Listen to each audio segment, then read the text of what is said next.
Film کی کہانی سنانے سے پہلے میں آپ کو ایک اور کہانی سناتا ہوں۔ ایک فوٹوگرافر کا کہنا تھا کہ میں 20 سال فوٹوگرافی کی دکان چلاتا رہا ہوں۔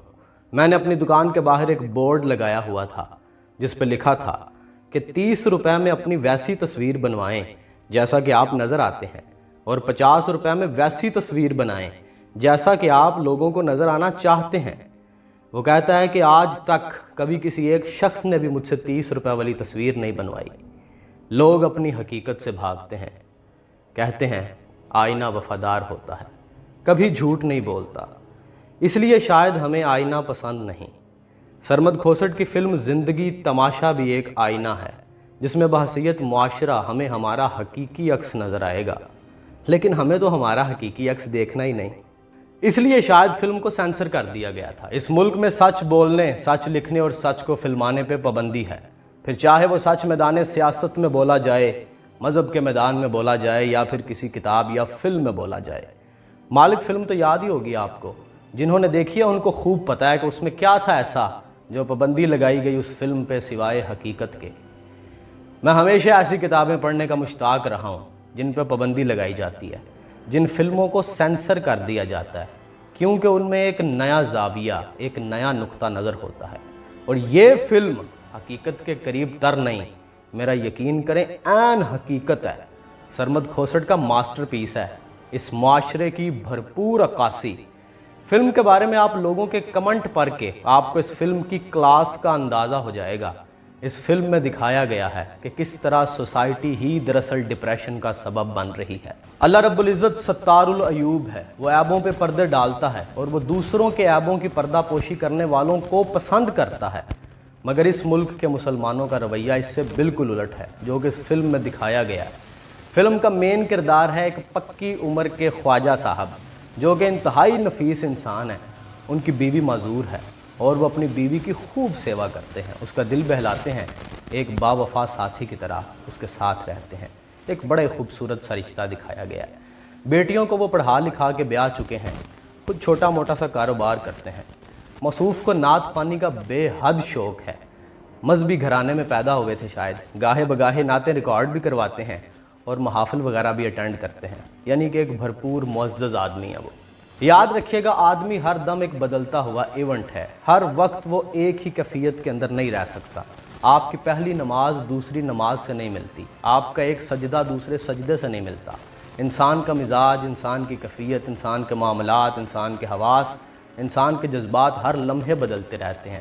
اس کی ایک پروفیشنل لائف ہے، ایک انتہائی نجی لائف ہے۔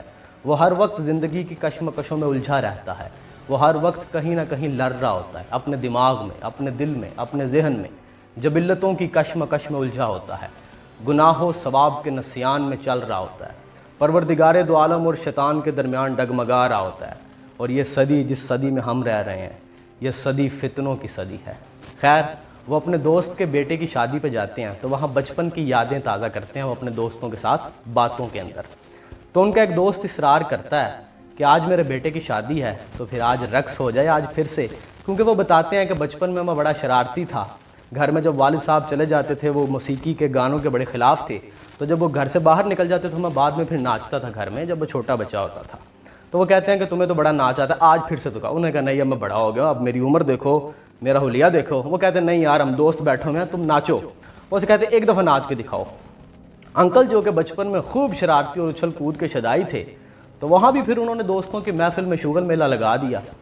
وہاں ایک نوجوان نے ویڈیو بنائی اور سوشل میڈیا پہ اپلوڈ کر دی۔ پھر کیا تھا، سوسائٹی نے دیکھا اور شروع ہو گئی کہ دیکھیے نعت خوان بڈھے کی حرکتیں۔ سوسائٹی نے اپنی نفرت کے پھن کو پھیلانا اور زہر اگلنا شروع کر دیا۔ انہیں ہوٹ کیا جانے لگا، ان کی بے عزتی کی جانے لگی، ان کا سوشل بائیکاٹ کر دیا، یہاں تک کہ ان کی بیٹیاں بھی ان سے ناراض ہو گئیں، لیکن ان کی بیگم سب ہنسی مذاق میں ٹال دیتی ہیں۔ لیکن یہ معاشرہ کہاں ٹلنے دیتا ہے، ان کا جینا مشکل کر دیتا ہے۔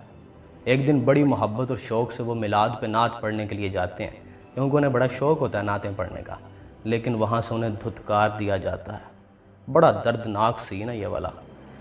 پھر ان کا ایک داماد کہتا ہے کہ معافی مانگ لیں سوشل میڈیا پہ آ کے، شاید دوبارہ بات بن جائے۔ تو پھر معافی منگوانے کے لیے ایک مولوی صاحب کی خدمات حاصل کی جاتی ہیں۔ مولوی صاحب آتے ہیں، اپنی پارسائی اور خواجہ صاحب کے اس گناہ کو لے کے آسمان کو چھوتے ہیں۔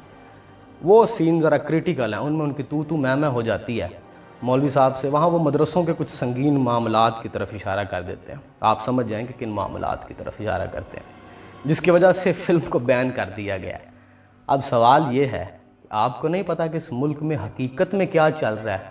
میرا یقین کریں کہ حقیقت میں سینکڑوں کیسز مل جائیں گے آپ کو. آپ سوشل میڈیا استعمال کرتے ہیں، ابھی پچھلے 2-4 مہینوں کے اندر آپ کو کئی ایک بڑے چیدہ کیسز اس طرح کے ملے ہوں گے. ابھی چند دن پہلے کی بات ہے، اسلامیہ یونیورسٹی بہاولپور کا جو معاملہ آپ کے سامنے آیا ہے.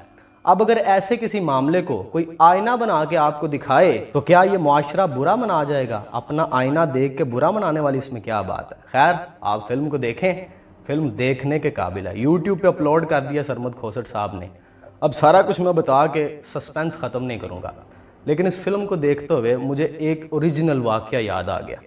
آپ کو وہ خاتون یاد ہوں گی، میمز ان کے اوپر مختلف طرح کی بنائی جاتی ہیں، اور ابھی بھی وہ جو اینڈ پہ کہتی ہیں کہ یہ سارے مل کے ہم کو پاگل بنا رہے ہیں. وہ کراچی کی غالباً، آپ کو ان کا پتہ ہے نا، وہ آپ نے میم دیکھی ہوگی.